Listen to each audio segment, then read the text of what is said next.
All right, everybody. In the last chapter of One Piece, chapter 1156, we get the grand introduction, the proper introduction, I should say, to the Rocks Pirates. And Rocks himself, he's got a plan. He's the man with the plan. That plan is going to bring down all of Marijois, rip away the empty throne from Emu, destroy the Celestial Dragons, and then Rocks will sit aloft as the king of the world! After that, I don't know what his plan is, really. He hasn't really talked about that too much. He just kind of says that he wants to become king of the world and that no power lasts forever and then I will show you the summit of this place. I wonder, like, what's his first decree going to be when he becomes king of the world? Becoming king of the world is different than king of the pirates, all right? You know, this is a different kind of position to hold. I'm going to say free ice cream. That's going to be the first decree. He gets up there and like, all right, Rocks, what was it all for? What was it all for? And Rocks just sits on the empty throne and he's like, all right, oh, this chair is not very comfortable. Yeah, all right, we're going to get a new chair. But first, free ice cream for all. And then the entire planet cheers all at once. They traded in the world government for free ice cream. That's not too bad. I think that's okay. All right. But it's only one flavor. Rocky Road. Still, that's kind of an upgrade, if nothing else. All right. I'm really liking how Oda is depicting Rocks here, because his personality was sort of up in the air for a little while, right? Because we didn't know much about the man, and there were many times where I was talking about, like, what Rocks will be like when we finally meet him, and I was throwing out ideas like, oh, what if Rocks is just straight up insane? I mean, okay, there's a little bit of that, all right? There's a little bit of unpredictability and, like, insanity that kind of goes with Roxy Zebek. But overall, he's not, like, this absolutely mad person that's just screaming at the top of his lungs, that's, like, this big, tough guy that's like, all right, everybody, let's go conquer the world, let's go. No, he's actually...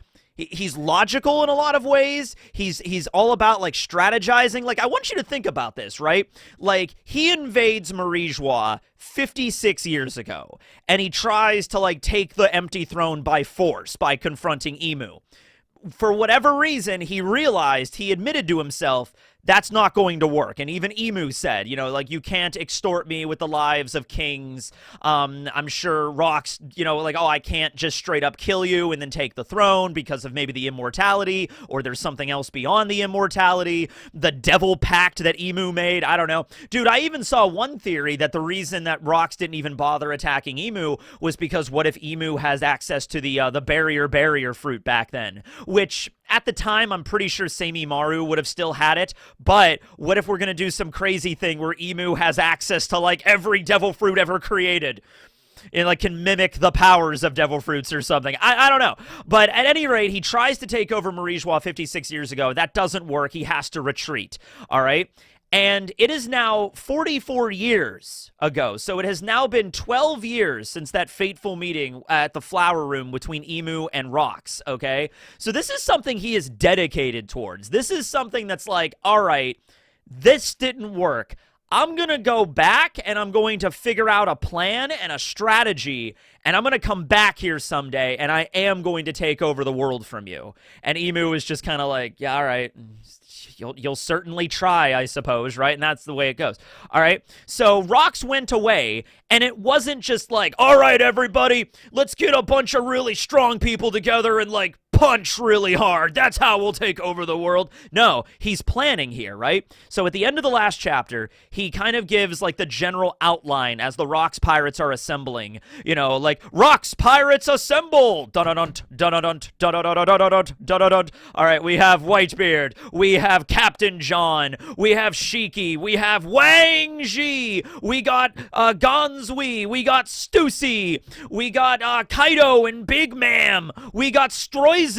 We got, well, Silver Axe isn't there yet, but he's currently on the island walking up the path. He's going to be there soon. We got Gil Bastar, who is probably in the background somewhere. We got Barbell, the catfish fishman, right? We got a lot of really heavy hitters here. Rocks is kind of laying out his plan. First thing he says is that we need 2 devil fruits to make this work. So that makes sense. He goes away and he thinks about this and he's like, all right, this is going to be a little tricky to take out Emu and conquer the world.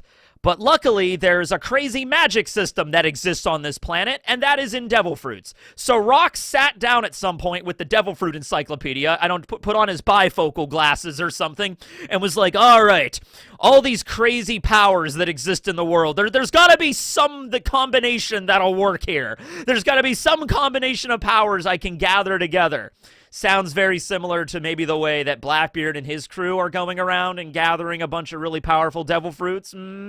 Maybe the same kind of idea there. So anyway, he goes down and he finds that there's 2 devil fruits that he absolutely 100% needs for his plan. All right. Now, the one of them, we don't know what it is, but we know it's the legendary devil fruit that's at Elbaph. Okay. The one that was talked about ever since like the beginning of this arc that Loki has, or maybe his hammer has, that's in the possession of Loki right now.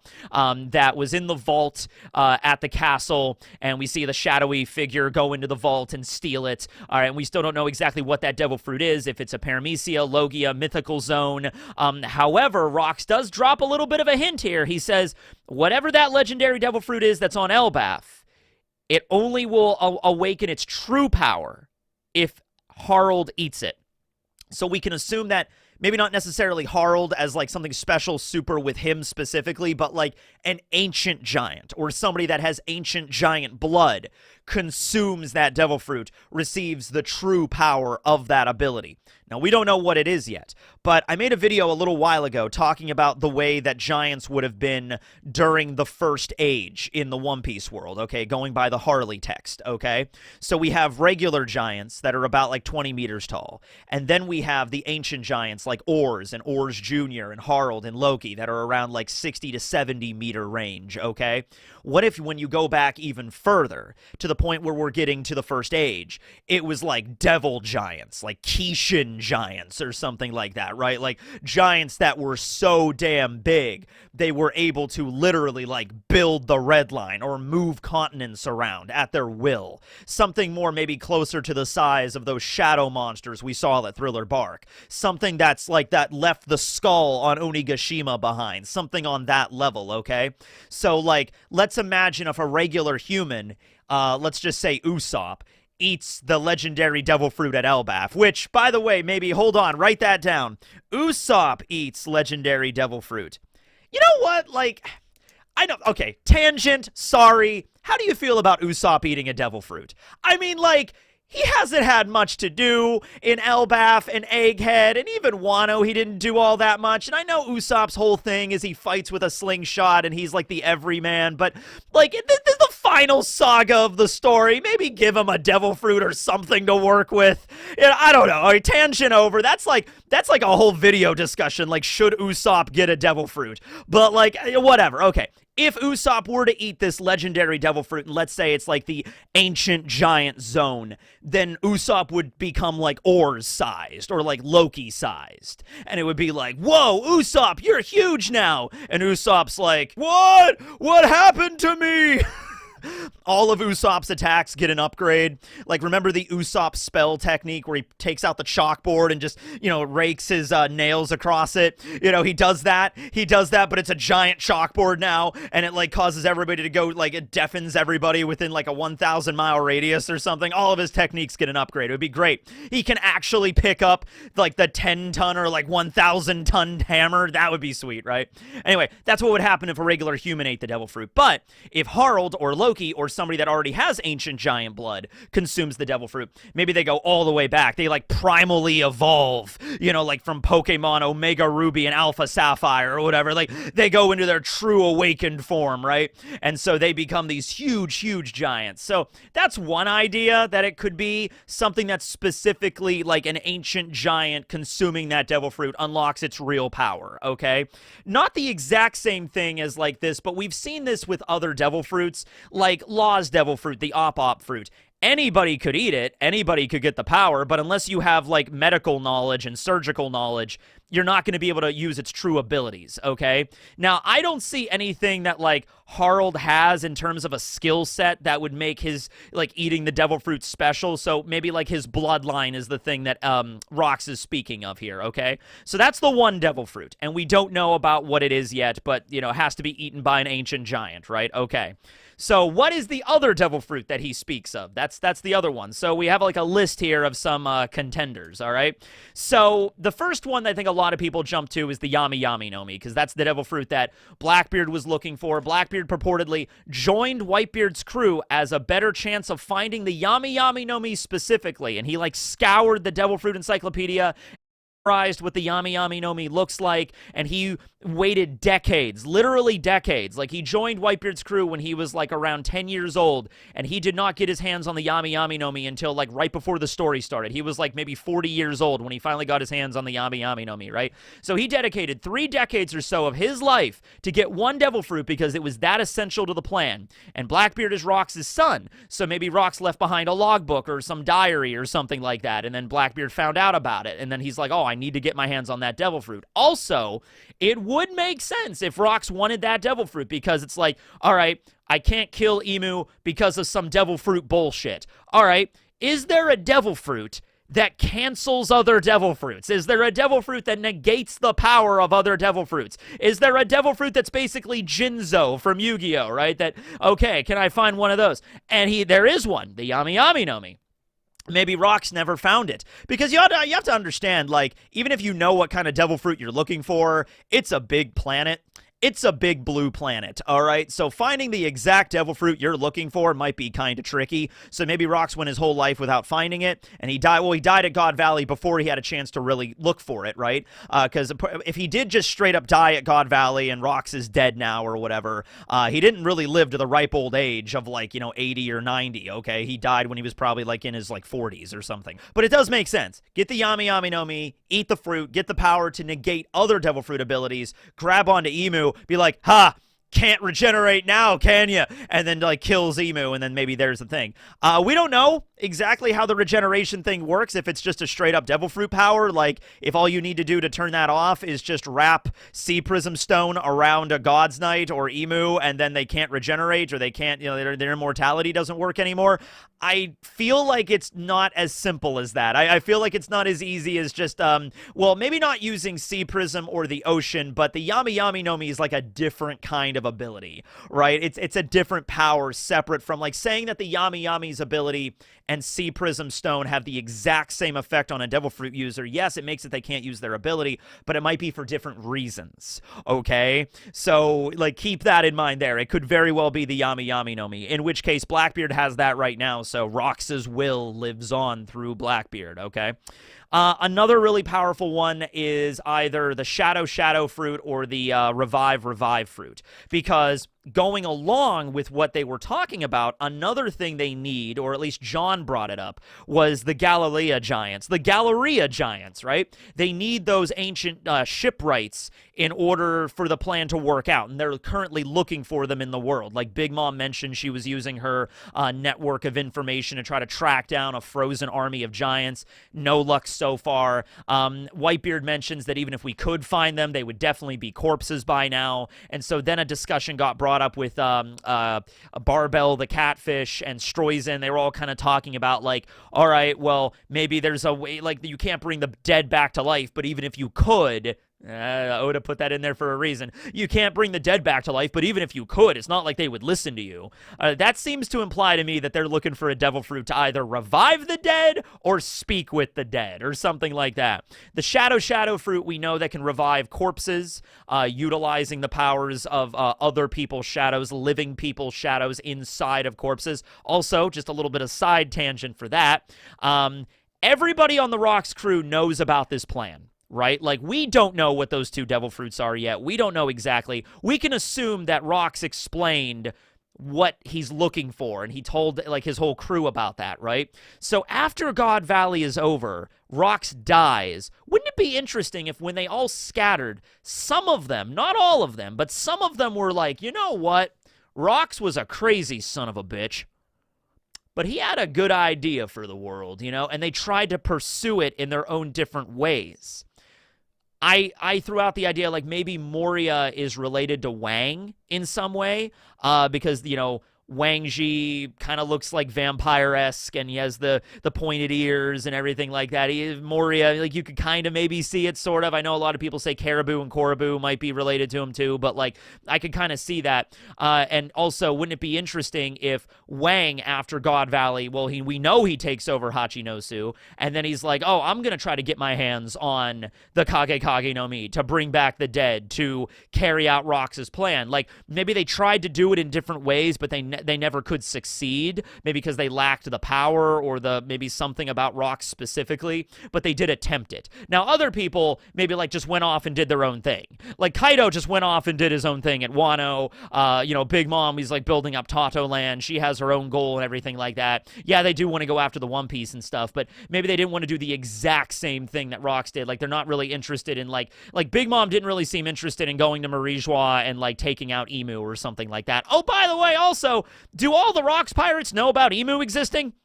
Because Rox 100% knows. Did he tell everybody about it? He's like, all right, everybody, gather around. All right, there's this shadow person that lives at the top of the world on the empty throne. Because that would mean Whitebeard knew. That would mean Kaido knew. That would be wild if he just told everybody. I'm like, oh, so we're all on the same page here, right? I don't know.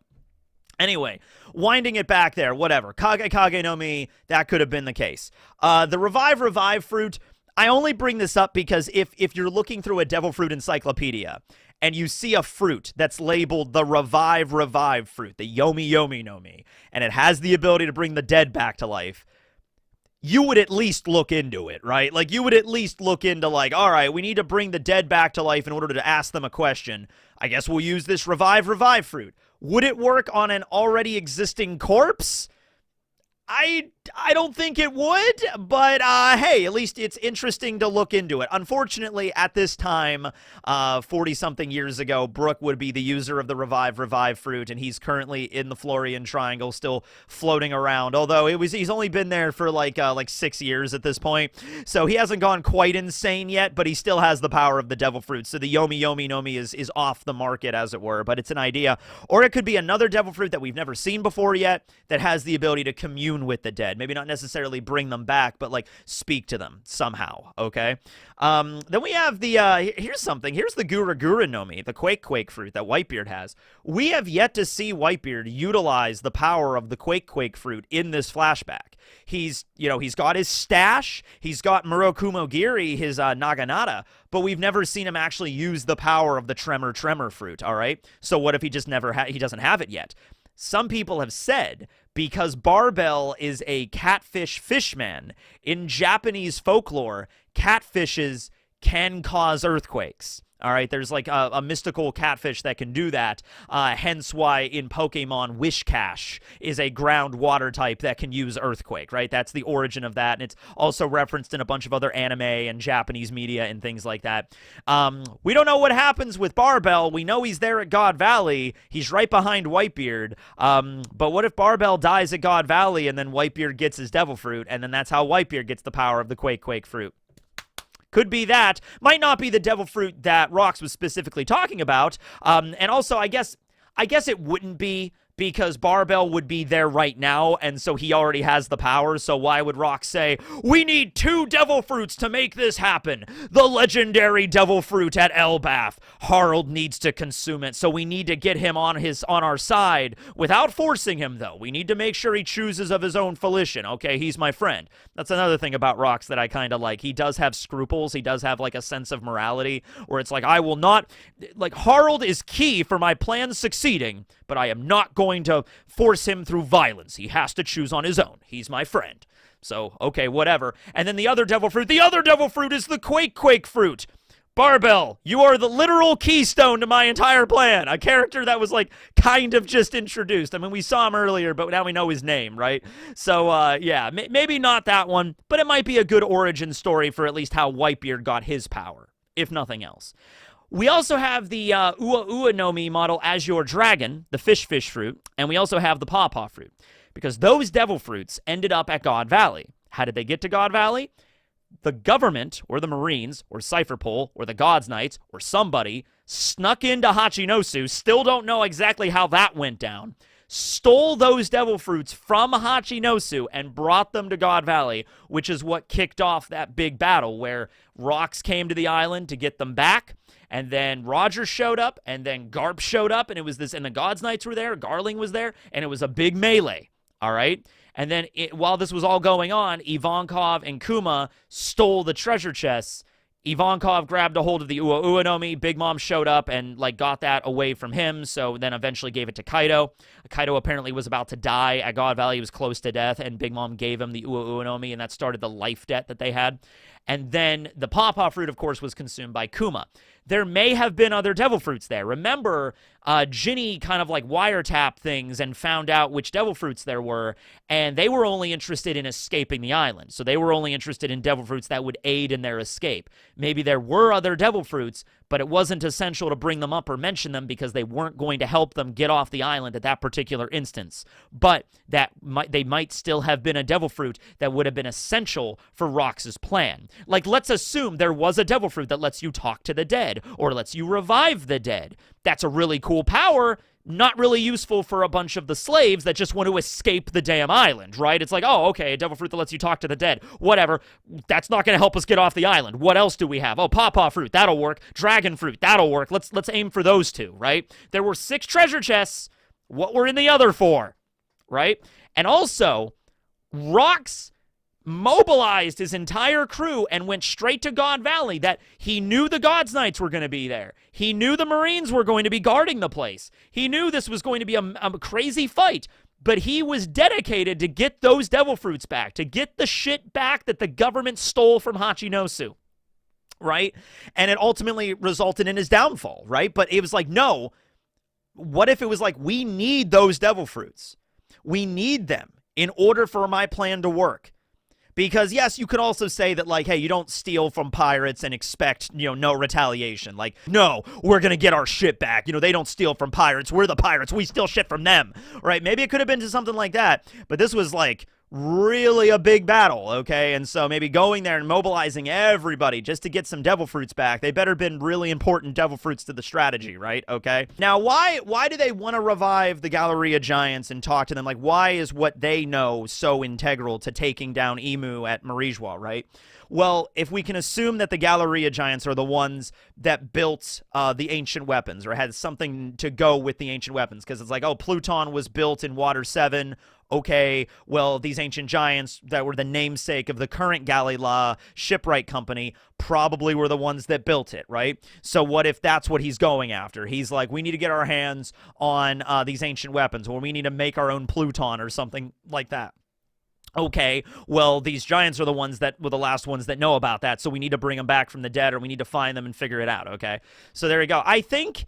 well, considering we know that the Giants are most likely the same Giants that were frozen at Punk Hazard, I guess Rox never found them, right? That seems to be the implication, right? Unless they were frozen somewhere else, like the Ice Continent or something, Rox found them, talked to them, and then the government got a hold of them and then froze them at Punk Hazard. But that doesn't seem to be the case. The way that Jarl was speaking about the Giants is that at one point these Giants were off adventuring all over the world. Then the government eventually captured them, even the ancient Giants, and froze them. And they've been in government custody ever since. And we can assume Punk Hazard has been a government island ever since the Galleria days. Okay, so that's the situation maybe. So I guess Rox never did really find them and never communicated with them. Maybe Rox made it to Punk Hazard back in the day. This would have been before Vegapunk, long before Vegapunk was there. So maybe it's possible, but I'm not really sure about that. I'm thinking they just never found them, right? Maybe after some of the pirates separated, maybe they were looking for the Giants, but they never could find them and stuff like that. John talks about how he's there just to make some, cash. He wants to make some money. We know John has a giant treasure that had the treasure marker armband that Luffy had that gave to Buggy. So maybe, John made off with a lot of the spoils from the Rocks pirates, and so he set up his own crew. He was eventually mutinied, and then you hid his treasure somewhere. Wang takes over Hachinosu. So they're all trying different ways to, maybe carry on the plan. They don't really give a shit about Rocks specifically, but to carry on the plan, right? And also, something else, I'll leave you with this, that Rocks brings up, is he says, Elbaph is the key to this. And he goes to the extent of saying, Elbaph is the key. If you don't trust me on that, If you don't believe me, then just leave. I don't want you on my crew. You're allowed to leave whenever you want. But if you stick around, if you got the balls and you stick around, I'll show you the summit of the world. I'll show you this world's peak. Which I guess indicates, like, I will show you what it is like to rule over this planet. And, you know, it is fascinating because, like, some people like Whitebeard on Rox's crew. To me, Rox, I mean, like, him ruling the world is one thing. Whitebeard doesn't seem like the kind of guy that wants to rule the world. Now, Whitebeard is there maybe just because of the Davy backfight, like his previous captain was defeated by Rox, and so by the pirate code, Whitebeard has to join the Rox crew. But he himself is, I don't know, like, Whitebeard is kind of going along with this, sort of. He's just like, all right, you know, like Rox gave him the ability to leave. It's just like, hey, if you don't want to be part of this plan, leave. Whitebeard's stuck around. Maybe it's just for honor. But he also mentions he doesn't really care about Rox, and he doesn't really care about the rest of the crew, and he doesn't want to be king of the world. So why is Whitebeard sticking around here? He's like, oh, you're giving me the ability to leave if I don't want to be part of this?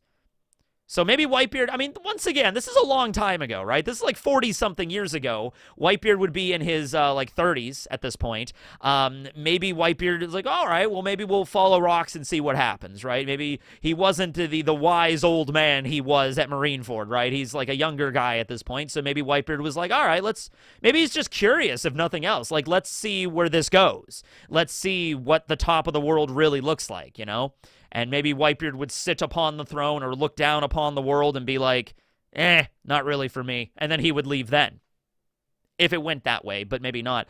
That would be an interesting, probably not yet, but after we learn more about Rox's plan, it would be interesting to do a what-if video on if the plan would have succeeded. And, like, Rox sits upon the empty throne, and then all the members of the Rox crew kind of become his Gorosei. It would be more than 5, but, like, become his, like, leaders of the world. And, like, which ones would stick around with the power, and which ones would leave. Like, Whitebeard, I think, would leave. You know, would Kaido stick around, or would Kaido be like, I don't want to take orders from you, I'm out of here. You know, I don't know. It's interesting how that would go down. Well, anyway, that's the stuff we know about the plan so far.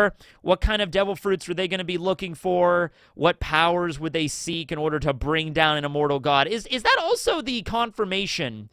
I guess not 100%, but in order to take down Emu, you just need 2 devil fruits? 2 devil fruits and maybe an ancient weapon. That's all. That's all you need to take down Emu. Yeah, just give me 2 devil fruits that are insanely rare, one of which has to be eaten by an ancient giant to fulfill a prophecy, and give me, like, the Yami Yami no Mi, which is another really rare Logia, and then also just throw me an ancient weapon or 2. That'll be probably enough to bring down Emu and take down Marie-Joie so I can rule the world, right? Like, that's all you need. All right, anyway, that's the video. Let me know down below on what you think about this plan that Rox has cooking up, and what do you think about his character in general, the way that Oda's depicted him so far. Thanks for watching, everybody. This will be Tekking, signing out. Later.